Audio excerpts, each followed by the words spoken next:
You are listening to Science Coast with Mallory Havens and Chris White. And today our guest is Dr. Stephen Nawara in the Political Science Department. Welcome back, Steve. Today we're going to talk about some of the differences between scientists and politicians. And I know for a fact when I was trained, it was always about being accurate, being precise in what you say, about always being honest, about truth. And that was one of the most fundamental core ethical principles that, I was raised in as I was being trained how to be a scientist. And today we hear a lot of people who, I believe this to be true. And we hear a lot of politicians who, in some sense, speak out of both sides of their mouth, where on one hand, they'll acknowledge facts, but then they'll take a different position because it's politically convenient for them to do so. And as a scientist, sometimes I'm always confused and befuddled by why people might do that. Why might they believe, like if you have a private conversation, they'll say, oh yeah, this is true. But then as a politician, the position that they take isn't in agreement with that. So we're hoping that Steve can help us get a better understanding of why that happens. Yeah, just to set some expectations here, I don't think I'm going to be able to solve the problem of politicians lying in the next 10 minutes. Just shut it down. Yeah. Shut it down. Why did we even invite you? If I had that answer, I would be winning a Nobel Prize somewhere. But I do think there are some explanations for why we see politicians being willing to bend the truth or be willing to talk out of both sides of their mouth. And it goes back to something that's articulated in the 1960s, that politicians care about being reelected more than anything else. This was kind of a controversial take in 1962 or so, whenever David Mayhew wrote his book. But he says that politicians care about reelection more than any other goal. And so they care about reelection more than policy. They care about it more than power, more than enriching themselves. Reelection is kind of power. Yeah. Well, his point is that if you want to create good policy or conservative policy or liberal policy, you need to get reelected to be able to do that. Right. And so to get themselves reelected, politicians will try to do whatever they can to better their chances of reelection. One of the things is position taking. They will take positions that they think will be popular with their voters, whether or not that they're actually going to act on those positions, whether or not it's actually true. Or they believe them. Yeah, whether or not they believe them. Well, technically they are representatives, so they're supposed to represent the positions of their constituents. Well, that's actually a controversial take too. Oh, so this is a whole different conversation maybe. But there's different ways of looking at how representatives should act. Should they be delegates of the positions of their voters? That's kind of the delegate model. This idea that, what the voters want, the politicians should do. But the whole other alternative is the trustee model, where they don't necessarily have to do what the voters want, but what's in the best interest of the voters, which isn't always the same thing as someone who has a child who might want to eat ice cream every day.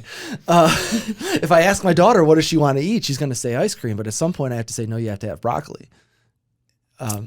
Yeah, and isn't part of the representation system and having a democracy the way we do is to protect the minority from the majority? Mm-hmm. Yeah, and that goes into some of that trusteeship, because throughout American history, including up until today, that if you give people a choice on whether to take away rights from people they disagree with or people that they don't like, they often will.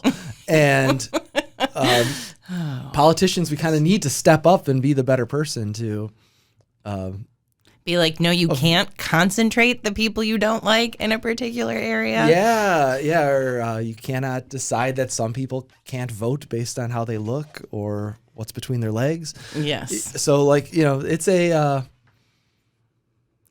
controversial topic where people think like they should just represent me, like I elected them to do that, but hopefully we're not, I don't know, hopefully we're not electing terrible humans, but there are a lot of bad people out John there. Kennedy said that he criticized that delegate model and said that politicians should be a trustee rather than a delegate. And he said that politicians shouldn't just be a barometer of public opinion, that they should be above the fray to some extent and be able to take action for the best, what they view as the best course of action for the people. Now, whether or not you trust the judgment of a politician is a whole other story, because that requires them to have principles and judgment that they're willing to follow through on and sacrifice, which I think is completely the opposite of how this conversation started, because a lot of times they don't. Yeah, because the whole populist movement, the politician is basically saying, I represent the people, I am doing the will of the people, and I hear a lot of that right now.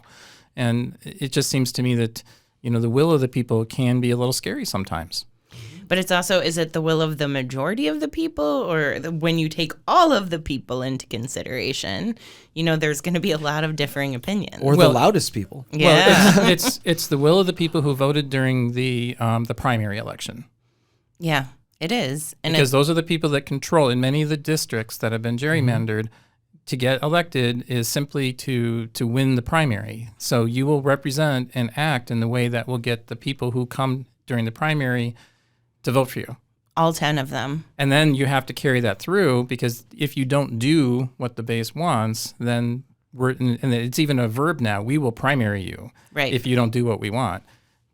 And the other thing to add to this conversation, to add a wrinkle, is that not all issues get a lot of attention.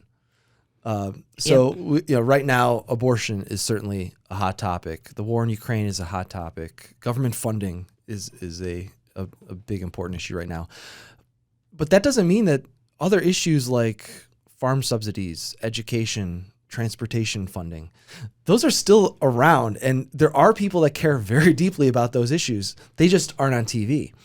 And so what successful politicians often do is that they try to tailor their positions to attract a broad base of support on those high profile issues, while at the same time catering often to special interests on those lower, under the radar issues. So where do facts come in on all of this? Where does like science and scientific studies and why aren't why isn't there more attention paid to data? These studies show that this is the way that we can solve this problem. And that information's out there. It's been peer reviewed. People agree that this is the solution. Why do politicians then not implement that? That's a good question. Now, I mean, I can answer this in a couple different ways, and none of them is going to be neither is going to be satisfactory. But when it comes to data, data can be manipulated, data can be distorted, cherry picked. And so for every study that I can produce that says that smoking causes cancer, the tobacco companies were able to find another study that says, well, maybe not, or at least muddy the waters enough to make actual change possible. And those conflict of interest with publication policies arose. I mean, take the COVID vaccine. How many millions of doses of the COVID vaccine? Hundreds of millions of doses have been administered. It's one of the safest vaccines in human history, from what I understand. And yet there are still people that will point to fictitious, people dropping dead on a football field. But it's not equal weight. So, you were talking about you can always find a study, but it's not of equal weight and it's not of equal scientific validity. I heard of once an analogy where a politician who got primaried and lost his seat in Congress as a consequence of his position, and he basically stated, this is how I view it. If you have cancer and 99 doctors tell you that you should do A, and then one doctor says, I have this miracle cure, you should do B, and then you choose to do B, and it doesn't work out well, and he goes, that's what's going on, is that I'm looking at the data, and 99% of the scientists say this is what we should do, and that was the position he took, and that's how he voted. And then because people were pointing, well, this one person says this, which is counter to that, therefore we're going to throw you out of office because we believe that to be, we're going to go side with that study. Right. But you're also asking when people to have the information literacy and critical thinking skills to understand the validity difference between two studies. So if you take a scientific paper that was published and lauded and then realized it was analyzed incorrectly and they figured out something else later on, you can show that to a group of students and they'll still not be able to point out the flaws in it until you get further along in training, right? So it's hard. I do that with students all the time where I will show them a scientific article. I will show them a Newsweek article about the scientific article, a blog post about the Newsweek, and another source discussing the topic as well. Ask them what they think is most valid. And sometimes as freshmen, they think Newsweek because they recognize the name. But then there's all these other flaws that come into how it was analyzed. And in this article, they reference the scientific literature never mentioned Ebola, and all the articles were just talking about how that's how Ebola was going to get into the country, citing that where that was never even mentioned. So I think it's hard for people to actually, politicians, everyone, to develop those critical thinking skills and be able to decide what information is actually accurate and valid. The one word that pops into my head listening to you, Mallory, is the word trust. Right. And how do we build trust? And trust has eroded. Trust in organizations, trust in institutions, and people. And in experts. People are like, Yes. Who gives you the right to be an expert? Right. And so then when you lose your trust and you no longer trust that these, authorities, so to say, are being honest with you, then you don't listen to them anymore.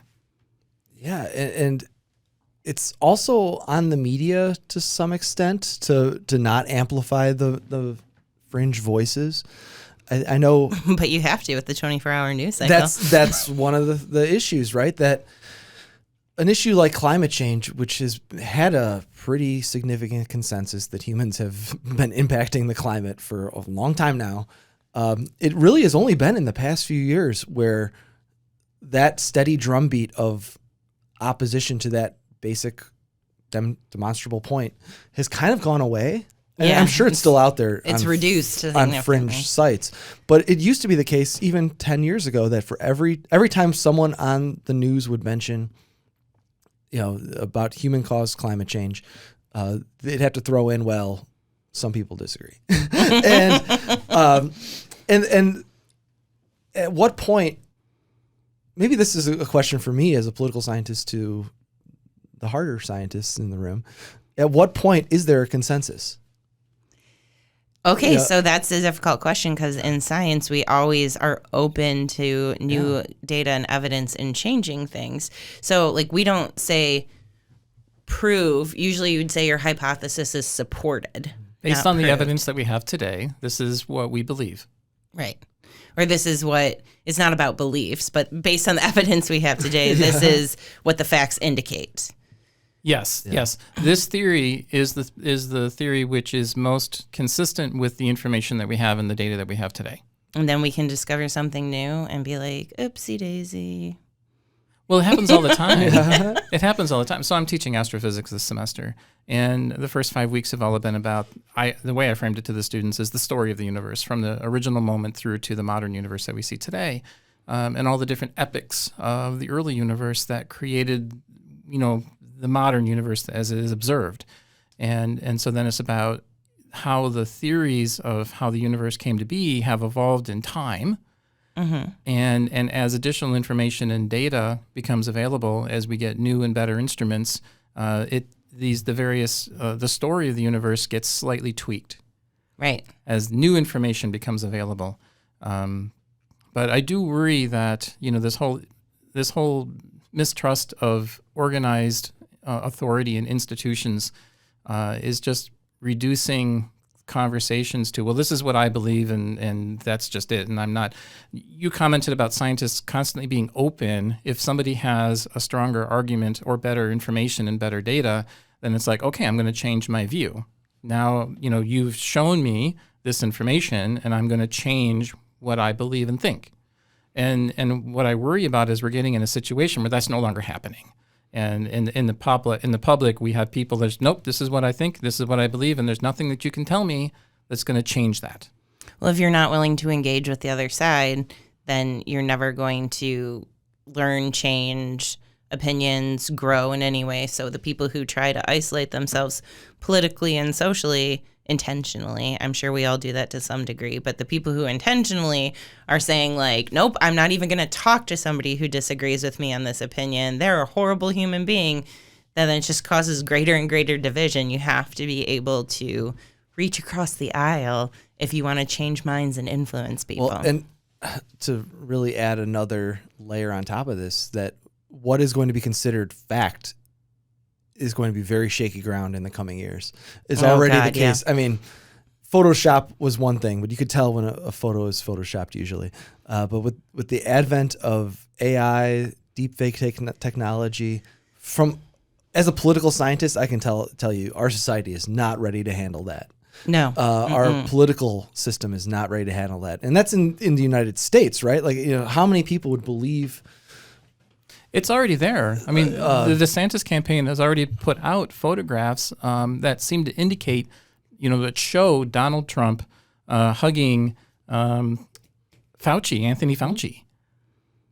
Are they real? I don't know. No, they're computer generated. So the DeSantis campaign had computer generated images that seemed to indicate that Donald Trump and Anthony Fauci were like buds. Yeah. And so it was just putting it out there, and once people see it, it's then stuck in their head. Yeah, and this is in a electoral democracy. This is happening. Imagine in an authoritarian system where an oppressive ruler spreads misinformation about political opponents. Right. that can lead to people dying. Images are incredibly powerful. You could imagine one religious group showing images of another religious group desecrating holy sites or texts, and next thing you know, there's war. a massacre, a war. It could be tragic.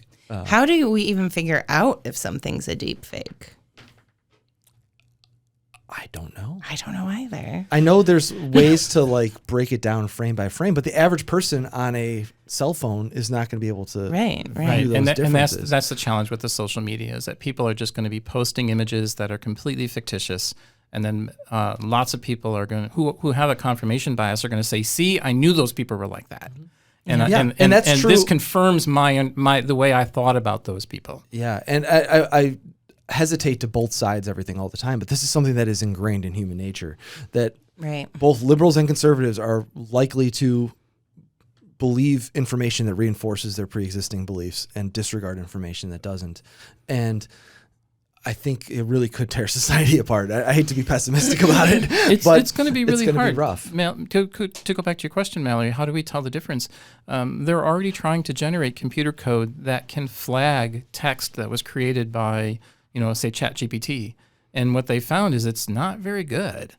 Yeah. I get worried that at some point we're going to get to the point where somebody can show you a deep fake of yourself and you start questioning your own memory. Like, did I actually do that? It's really 1984 stuff. Now I'm scared. Yeah, we can talk about that next time. Well, you've been listening to Science Coast, and the views, thoughts, and opinions expressed are the speaker's own and do not represent the views, thoughts, and opinions of Lewis University. The material and information presented here is for general information purposes only. The Lewis University name and all forms and abbreviations are the property of its owner, and its use does not imply endorsement of or opposition to any specific organization, product, or service. This podcast was produced in the WLRA podcast studios at Lewis University. Visit lewisu.edu for more information about Lewis University. I'm Mallory Havens, and I'm with Chris White and Steve Nawara. Thanks for listening. Bye.